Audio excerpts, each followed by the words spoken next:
200 mètres, continuez sur avenue Marcelin-Berthelot. Mon destination, je suis bientôt arrivé. Bonjour. Je vous en prie. Bon appétit. Là, tu les trouves directement en bas. C'est les bons clients. Voilà. Là, je suis bon. Sur son vélo, par tous les temps, semaine comme week-end, Bafodé pédale pour le compte d'Uber Eats, l'un des géants de la livraison. Oh, il y a mes amis qui sont là. Ils sont nombreux. À Grenoble, 160 000 habitants, les livreurs seraient environ 700.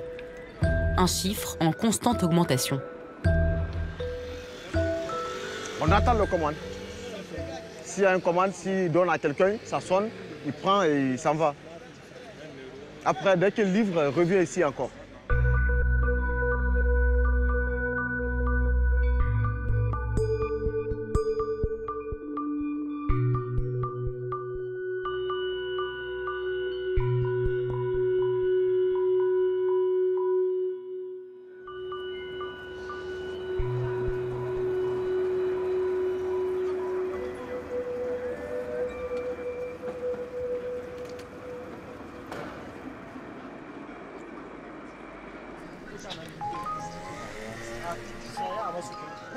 Commande de 6 €, 3 km. J'accepte.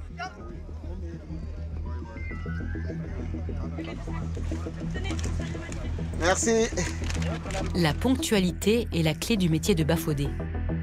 Pour chaque course, il est noté 2 fois, par le restaurateur et par le client.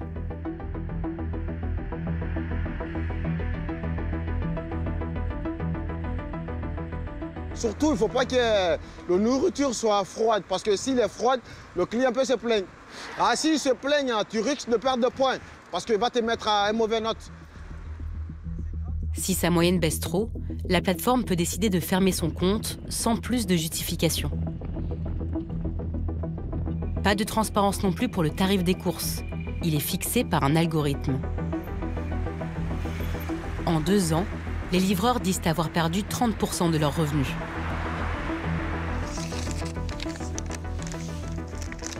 Merci beaucoup, bon appétit. C'est pas bien payé. 6 €.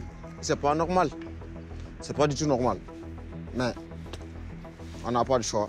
Bah là, nous, on a une famille. On est obligé de travailler.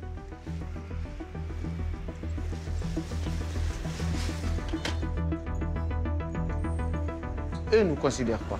Actuellement, nous, on travaille pour eux comme des esclaves.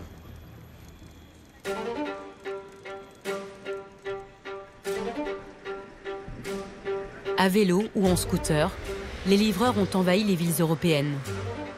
Payés à la tâche, sans protection sociale, à la merci des règles dictées par les plateformes, ils sont les symboles de l'économie ubérisée qui s'appuie sur ces travailleurs précaires. Selon Uber Eats France, près d'1 sur 2 seraient nés à l'étranger. À mesure que leur nombre grandit, leurs conditions de travail se dégradent. Mais la riposte s'organise. Partout en Europe, les grèves se multiplient et les livreurs s'unissent pour réclamer des garanties sociales et financières.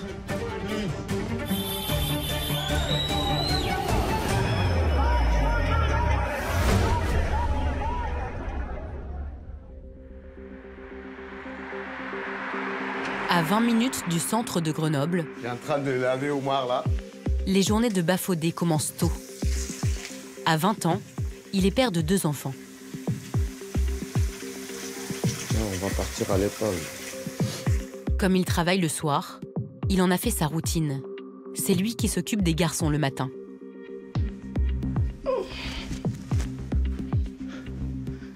Quand il y aura dessin. Dessin. S'il te plaît, dessin. C'est pour aider ma femme, parce que c'est pas évident avec les enfants. Madame, elle est toute seule, tu vois. Avec 2 enfants, si c'était un, c'est mieux. Mais ils ont 2. Je me sens bien comme ça, en fait. Tu vois, là, j'ai le temps de faire mes trucs, de s'occuper de ma famille, tranquille. Voilà.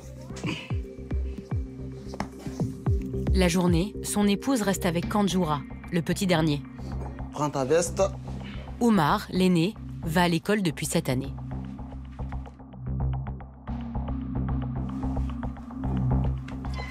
Oumar, on est en retard, hein? Bafodé met un point d'honneur à l'accompagner tous les matins. Mon fils, il aime trop l'école. Hein. Ah oui, il aime l'école. Aujourd'hui, si j'avais le temps là pour finir mes études, je peux le faire, mais là, maintenant, je n'ai pas le temps pour faire ça maintenant. Là, je m'occupe de mes enfants pour qu'eux puissent venir quelque chose, ce que moi, je n'ai pas pu faire. C'est la raison pour laquelle je prépare bien leur avenir, parce que l'avenir d'un enfant, actuellement, il est tout petit, c'est l'école. Bonne éducation.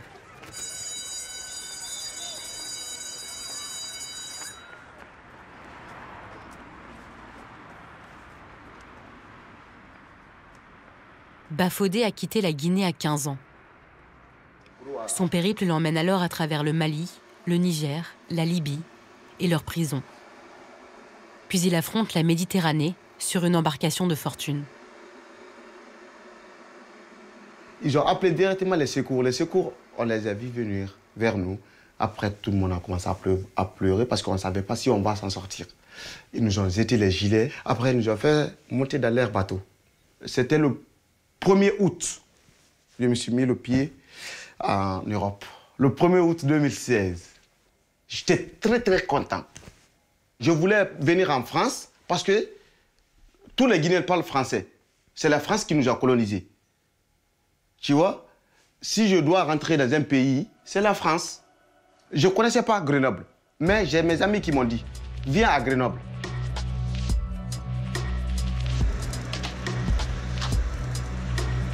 Mineur isolé, il obtient un titre de séjour. Dès sa majorité, déterminé à s'en sortir, Bafodé devient coursier, en quelques clics sur son téléphone.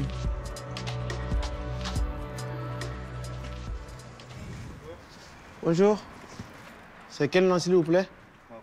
Ah, c'est ça. Au revoir. Au revoir.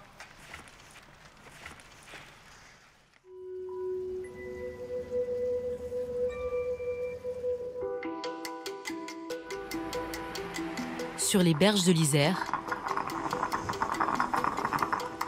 une autre livreuse à vélo commence sa journée. J'aime beaucoup le sport, j'ai toujours pratiqué énormément de sport en extérieur. Et du coup, le vélo, c'est devenu très vite en fait, une passion, un bien-être en fait, au quotidien pour moi.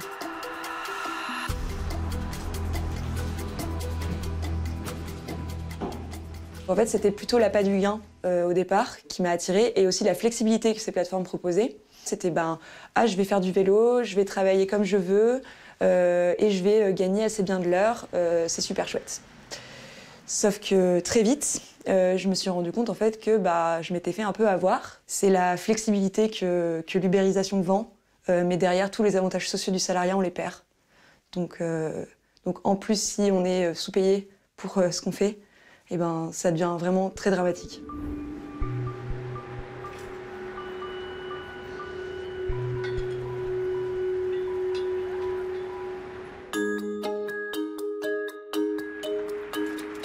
Tiffaine a décidé de se battre contre le modèle des plateformes. À 28 ans, elle participe à une petite révolution dans le monde de la livraison. Hello! Ça va? Avec des collègues coursiers, elle gère aujourd'hui sa propre entreprise, Cyclo, une coopérative.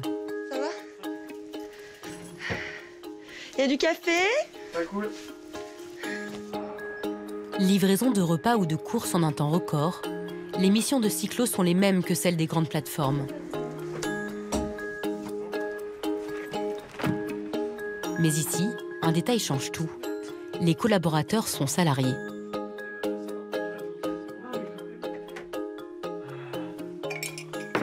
Aujourd'hui, chez Cyclo, on a une mutuelle et puis on a la prévoyance qui fait partie du système. Donc en fait, on est vraiment complètement couvert, y compris en cas d'arrêt de travail. Donc c'est un bon statut. Puis oui, effectivement, il y a ce fait d'avoir un local, de pouvoir se mettre au chaud.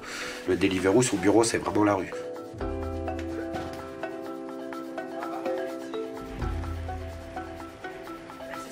Tiffaine est co-gérante de l'entreprise. Mais comme tous les membres de Cyclo, elle est au salaire minimum. Ensemble, grâce à cet effort, ils ont pu se lancer face aux géants de la livraison.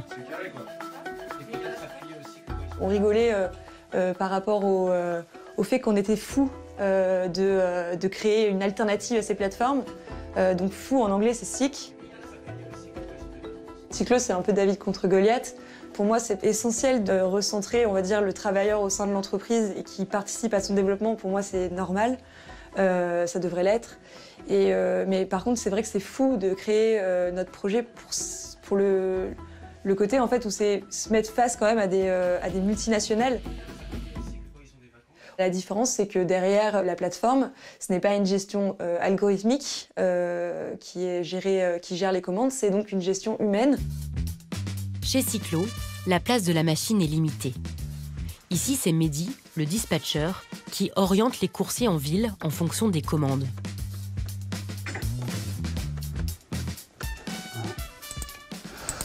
Et Tiffaine pour Mehdi, la Grain & Co est bien livrée.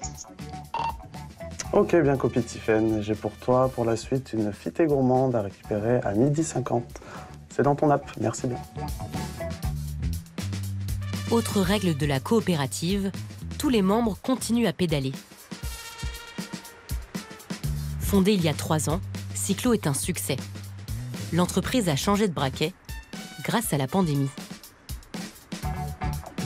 On a eu énormément de demandes de partenariat des restaurants qui ne voulaient pas passer par les plateformes justement et pouvoir subvenir aussi, pouvoir survivre pendant cette crise sanitaire. Et aussi du coup ça a fait exploser notre activité, les clients nous ont beaucoup connus et ont beaucoup commandé. Donc on est passé sur mars 2020 à septembre 2020, on est passé de 7 salariés à peu près une vingtaine de salariés.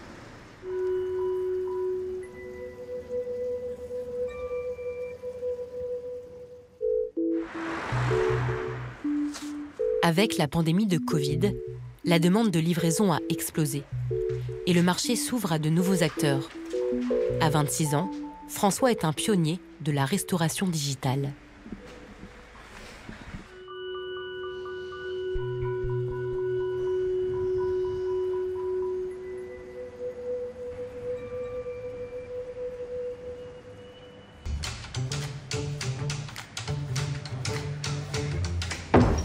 Le jeune entrepreneur gère 3 restaurants dans la région. Mais tout est centralisé dans ce laboratoire à Valence.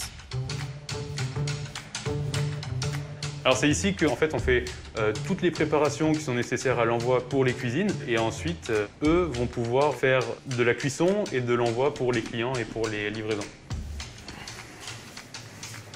Ici c'est la vraie partie cuisine, c'est la vraie partie recherche, on améliore les recettes, on en crée des nouvelles. La première entreprise de François, un food truck, n'a pas survécu à la pandémie. Mais il a réussi à rebondir grâce au changement d'habitude des consommateurs. C'est des personnes qui consomment de plus en plus via les plateformes de livraison ou qui consomment de plus en plus du tout prêt. On n'a pas le temps de faire les bons repas de nos grands-mères à l'époque qui mijotaient pendant 8 heures parce qu'on travaille beaucoup. Les nouvelles générations ne sont pas forcément habituées à cuisiner tout simplement. Hop là. François compte déjà 10 salariés. Mais le jeune patron continue de livrer en personne ses 3 succursales. À Grenoble, c'est dans cette zone industrielle que François vient d'ouvrir son dernier restaurant. C'est bon les gars, j'appelle le livreur. Ici, pas de service en salle, mais seulement une cuisine de 23 mètres carrés pour cuire et dresser les plats avant de les confier au livreur. Dans ce secteur, on appelle ça une dark kitchen. Alors une dark kitchen, c'est une cuisine qui va servir ses plats uniquement en livraison ou à emporter, souvent via les plateformes de livraison, puisqu'ici on ne fait pas de surplace.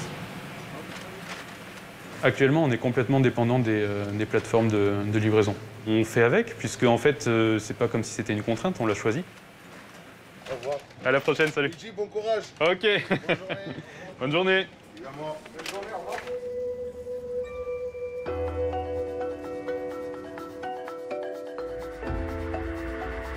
Quand le travail lui en laisse le temps, Bafodé se rend à la maison des habitants de Grenoble. Bonjour. Ouais. Un lieu qui accueille des associations et certains services d'aide de la mairie.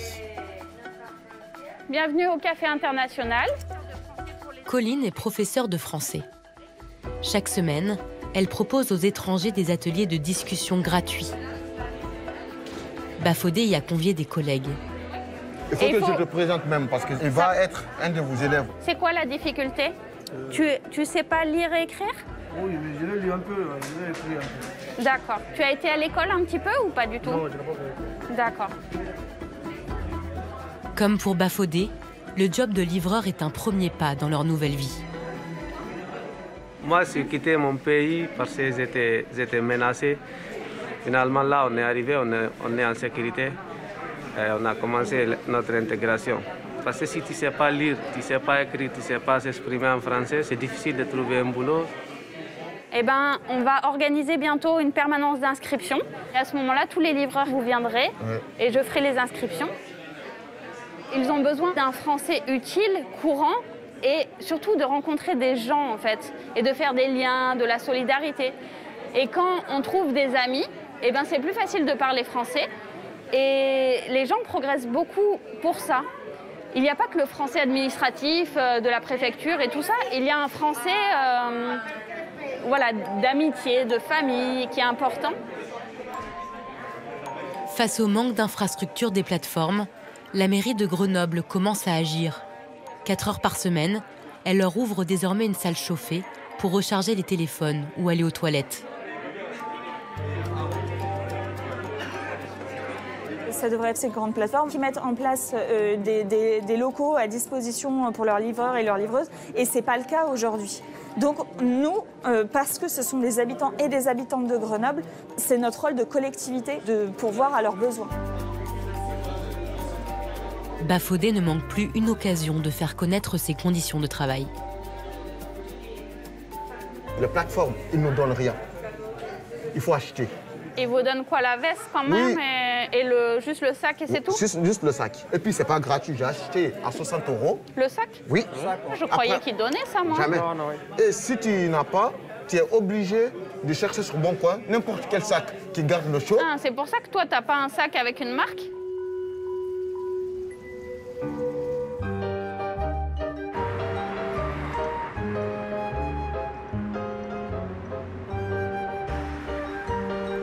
Co-gérante, coursière, Tiffaine prend aussi régulièrement la casquette de commerciale pour Cyclo. Je vais rencontrer un restaurateur, Dragon Pizza, qui va démarrer avec nous en livraison. Et donc je vais le former pour créer sa carte et gérer les commandes. Salut, salut. Hola. Yo. Ça va? Excusez-moi, je bassine ma pâte. Oh là là, là on est dans l'artisanat là. Hop, hop, hop. Cette pizzeria du centre-ville a choisi de lui confier l'exclusivité de ses livraisons. Avec l'application, c'est là où tu vas gérer les commandes qui vont arriver au fur et à mesure du service. Et c'est là aussi où tu vas pouvoir activer, désactiver les produits. Ensuite, donc j'ai rentré tes horaires d'ouverture. Si tu as une fermeture, si tu as un changement d'horaire, tu peux nous contacter directement par mail ou par téléphone pour nous prévenir. Ici non plus, pas de service en salle. Les pizzas végétariennes à base de produits locaux sont à emporter et bientôt à livrer. Ah, tu veux dire de te mettre... Mais ça... Pour le patron, travailler avec Tiffaine est la prolongation de son engagement. On vérifie ensemble. Alors déjà parce que c'est une entreprise grenobloise, donc locale. Et d'où c'est important pour nous. On essaie de faire les choses bien, donc on a un travail d'artisan. Et donc ce serait dommage que sur la dernière partie qui est la livraison, en fait on mette l'humain de côté en se disant bah ça va être quelqu'un qui va être sous-payé, ça va être quelqu'un qui aura aucune protection sociale. Et donc on a envie de tendre vers une certaine cohérence par rapport à ça. À 3,50 € la livraison, les clients qui choisissent Cyclo payent le même prix que sur les plateformes.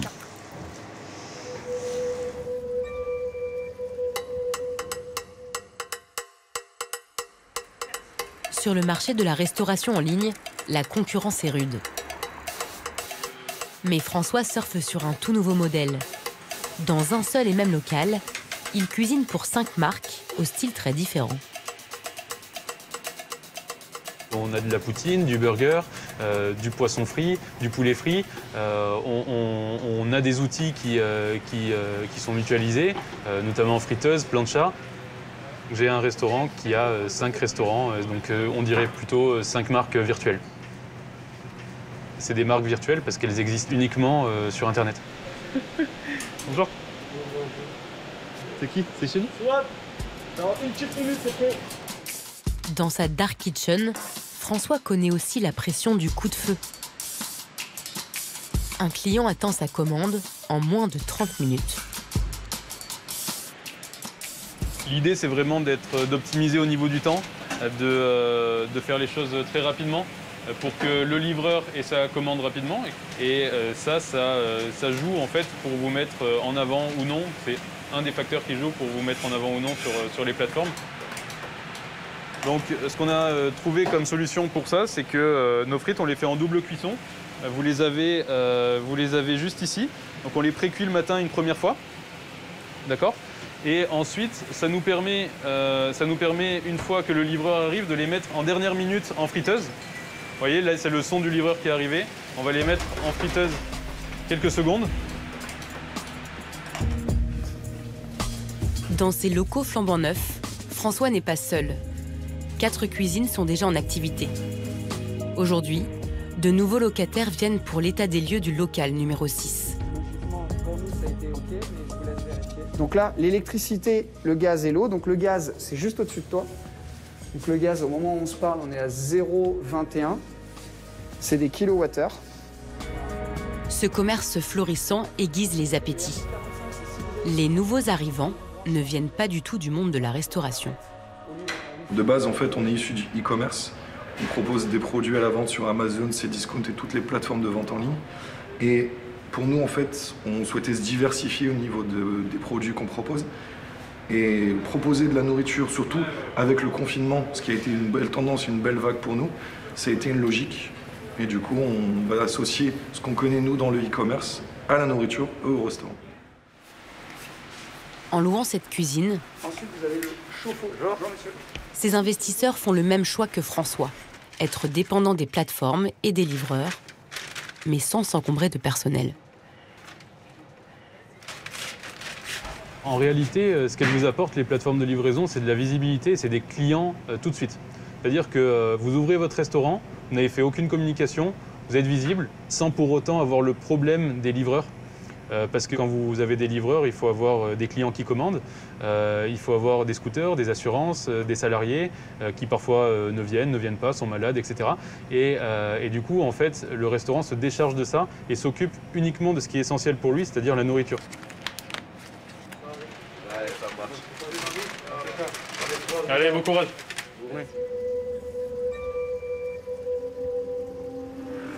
Des centaines de milliers de repas sont livrés chaque jour en France. Une mission de plus en plus risquée. En 3 ans, 11 livreurs à vélo sont morts en travaillant.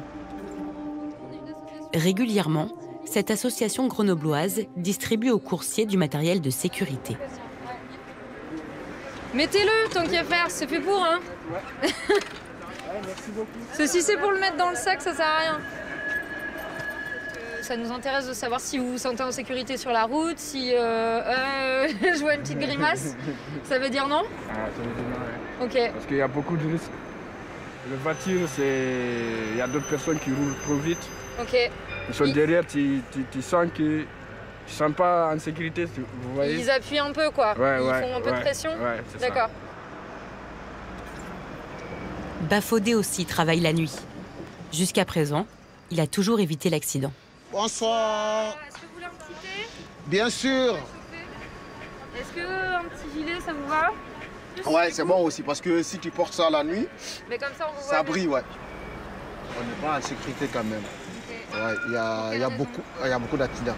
Parfois, le sol est glissant, tu peux tomber, et parfois aussi s'il fait trop froid, c'est trop dur pour un vélo en fait de se déplacer. Le fait que les plateformes ne fournissent rien à l'arrivée, dès que les personnes s'inscrivent, créent un compte, qui est même des fois jamais une seule personne, un humain en face de ces livreurs, c'est vraiment inadmissible. Les plateformes font pas du tout leur boulot, notamment de les former correctement et de leur garantir des choses si jamais il y a des accidents, des choses comme ça. La veille, un accident mortel a eu lieu à Lille. Un poids lourd a renversé un livreur. Il était mineur. L'information est diffusée dans tous les journaux. 16 ans, c'est en dessous de l'âge légal pour travailler pour l'entreprise. Le cycliste pourrait avoir eu recours à un compte prêté ou loué par un autre coursier majeur, une pratique courante, notamment pour des jeunes sans papier. Une enquête interne a également été ouverte par Deliveroo. Un des enjeux est de savoir si le cycliste était connecté à la plateforme au moment de l'accident. Ça m'a bouleversé même, lorsque j'ai entendu là, ça m'a bouleversé, carrément. Ça fait mal au cœur, à tout le monde, surtout à l'âge de 16 ans. Tu ne peux pas donner une compte à une mineure de travailler. C'est le monsieur qui a donné le compte à le petit, c'est lui qui a mis le petit en danger.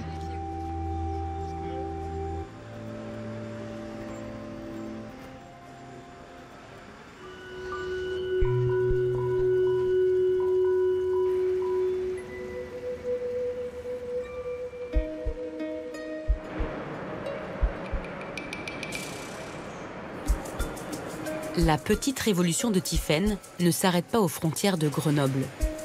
Avec Cyclo, elle s'est engagée dans une fédération pour accompagner ceux qui créent des coopératives de livraison. Là, on va rencontrer le collectif les Riders Social Club qui sont situés sur Épinay. C'est un truc qui se fait beaucoup dans notre fédération, donc la fédération CopCycle, pour déjà échanger, faire connaissance, voir aussi leur activité, peut-être moi parler un peu de cyclo. Salut les riders. Bonjour. Bonjour. Bonjour Tiffaine, bienvenue chez nous. Ces coursiers se sont lancés il y a 1 an et demi dans la livraison de marchandises. Un secteur lui aussi en pleine croissance. Aujourd'hui, leur entreprise a un problème. Elle a trop de travail. Nous, un des trucs qui nous a énormément soulagé à Cyclo, vu qu'on avait une activité qui grimpait, on s'est rendu compte qu'en tant que co-gérant, on ne pouvait pas tout gérer en fait. On s'est dit on va prendre une personne vraiment qui a de l'expérience, qui est formée là-dessus et qui va gérer vraiment tout l'aspect, par exemple, juste ressources humaines. Enfin, c'est un énorme pôle en fait dans une entreprise. D'un seul coup, te transformer en directrice RH ou je sais pas, c'est pas évident quoi. La fédération réunit déjà 43 coopératives en France. Elle fournit gratuitement à ses membres un précieux logiciel de livraison et surtout, un réseau solidaire. On a un vrai objectif de former les gens à créer des coopératives de livreurs à vélo. Ce qu'on fait, c'est qu'on prend le savoir qui est créé localement chez les Riders Social Club, localement à Cyclo à Grenoble, et tout ça en mis bout à bout, ça crée un savoir complet qu'on peut transmettre. Et quand il y a quelqu'un qui arrive avec un nouveau projet de coopérative, on va dire écoute, voilà la marche à suivre. Et puis remercie le réseau. C'est grâce à lui que tu vas pouvoir partir avec tous ces éléments pour pouvoir créer une coopérative qui aura du succès. La grande fierté de Tiffaine, c'est de voir son modèle alternatif se développer partout dans le monde.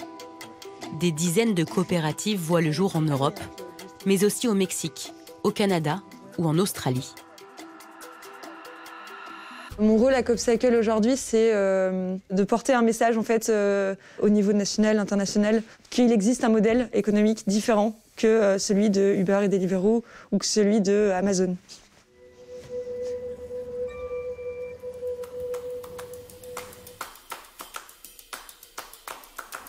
La société Uber Eats, avec qui travaille Bafodé, n'a pas souhaité répondre à nos questions.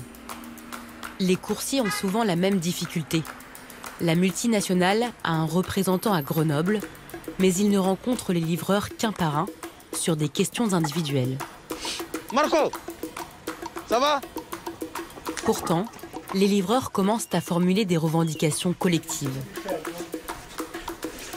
Cet après-midi, Bafodé et ses collègues ont rendez-vous à la CGT.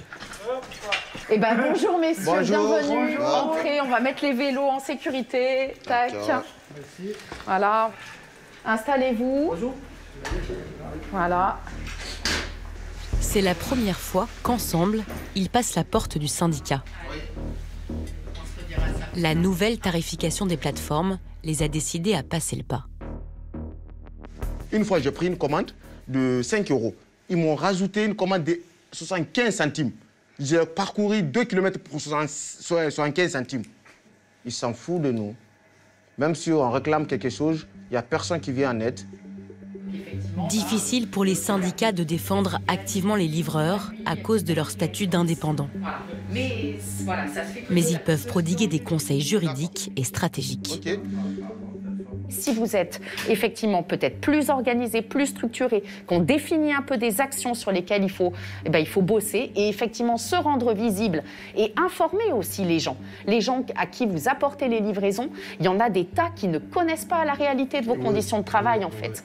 Si aujourd'hui, ces travailleurs-là ne s'organisent pas et si nous, on n'est pas solidaires, en fait, c'est toute la société qui va finir comme ça. On a choisi les syndicats pour nous aider par rapport vers les Uber et Deliveroo, en fait. Parce qu'eux ne nous considèrent pas.